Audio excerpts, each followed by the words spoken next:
We also collect data directly from our manufacturing clients of the MEP centers. And the encouraging thing that we're seeing is that this idea that you need to be innovative, you need to be thinking about growth, you need to be thinking about new products, they're recognizing this. Now, if you'll see, the top bar is still the continuous improvement, the cost reduction, the lean manufacturing. It's still an important part and always will be. But the mere fact that we're now getting people to start, and manufacturers to start paying attention to what it means to get out of just a cost-cutting mode and thinking about growth is an encouraging sign. And another study, not that you need another study, but just to reinforce what they're saying across the country, was looking at, what are the strategic areas that small and medium-sized manufacturers are focused on. And you can see a list that you're all pretty familiar with in terms of those areas that are important for you as a manufacturing company. The challenge there is, if you look at the companies and how they rate themselves as far as how they're making progress in those areas, this is comparing a survey done in 2009 versus the most recent one in 2011. There's not much progress, and in fact, there's a little bit of backtracking even in terms of how companies feel they're changing or prepared to change to kind of meet those challenges. And so for us, that's where I think the MEP program comes into play. As Dan mentioned, what we are is a network of centers and field offices in all 50 states around the country that go out and work with small and medium-sized manufacturers hand in glove to help them really look at, assess their company, develop strategies, develop priorities, connect them with resources to meet their needs, present new opportunities to them. And so I'll go into a little bit more detail here, some specifics about that. I think as Dan mentioned, and if you're familiar with Magnet, our centers and their staff are not federal employees. They are whatever that local organization might be it a nonprofit or be affiliated with a university, or here actually in Ohio, our primary recipient is the state of Ohio, which is also a co-investor in the system. With MEP, we are very much a public-private partnership, as Dan mentioned. From the federal side, we provide a third of their funding. The other third in Ohio comes from the state. The last third comes from fees for service of them working with the manufacturers. So it really does knit together both the federal priorities with the state priorities with what you as manufacturers really need and want. And so it's, in some respects, it's kind of a well-aligned, self-controlling structure that we have there. For us, we also rely heavily on partnerships, bringing in other organizations that have got the resources that are needed for whatever it is that meets your needs and requirements, whether it's community colleges for training, other federal organizations that might have access to finance. It really is looking at the entire enterprise, and because all of those things really are linked together in one way, shape, or form. So from a national perspective, the one advantage that we have is that we do have a national network. So Dan sitting here in Cleveland, if he's got an issue that he doesn't have an immediate solution for, he can reach out through our network to find either other solutions, to connect you with other suppliers. If you're a supplier to an OEM in some other part of the country, we can also help to make those kinds of connections. And so it's this national network dimension that really is one of the primary assets that we have as a program. And it's what my staff really focus on in terms of ensuring that those connections are made. And we do help to identify what needs are to develop tools and services to support the centers as they work with their manufacturers. So what we do is, as I said, is pretty broad-based. It's really enterprise-wide. It's really doing the assessment on the company, identifying perhaps what some of the low-hanging fruit are, but really to help the CEO prioritize those things that are important to him and to the company and to be able to lay out a path for how you can approach those. And those can start with things as simple as some of the lean and continuous improvement services up through and including innovation and technology, exporting, et cetera. And I'll talk a little bit more about those here at the end. For us, our bottom line and how we judge the centers and how we judge ourselves as a program is really what's the impact on the manufacturers, on our clients. We use an independent survey house to collect the information directly from the clients. And you can see that the kinds of impacts that we see as a national system are pretty significant in terms of the impact on sales, investment both in equipment and in people, in training, in general in cost savings.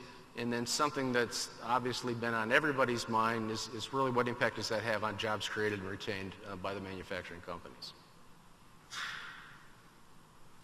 Here in Ohio, there is a network of organizations that represent really the Ohio MEP. As I said, we do this through the state.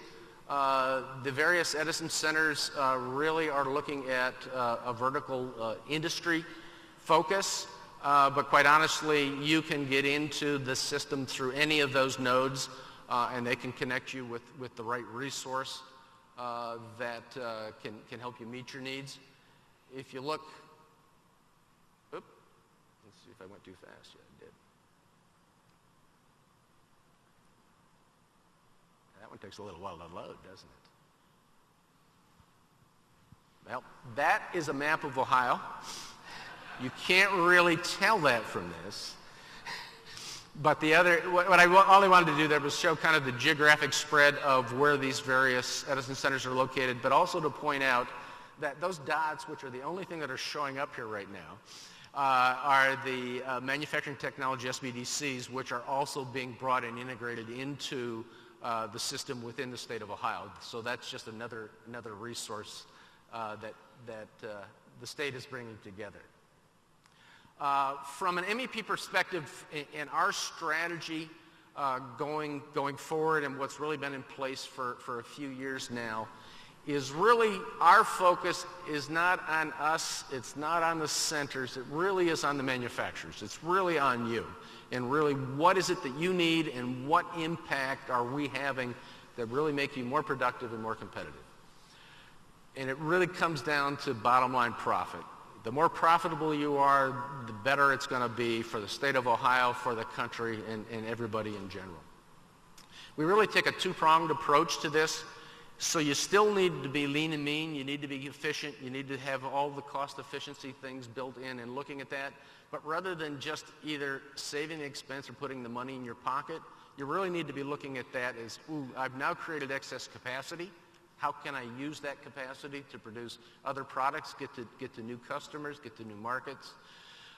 Or what if I've actually made a few dollars, how do I reinvest that into the company to really look at the future and preparing yourself for that? And so we've kind of focused on developing tools and services and partnerships to really support those 5 key areas.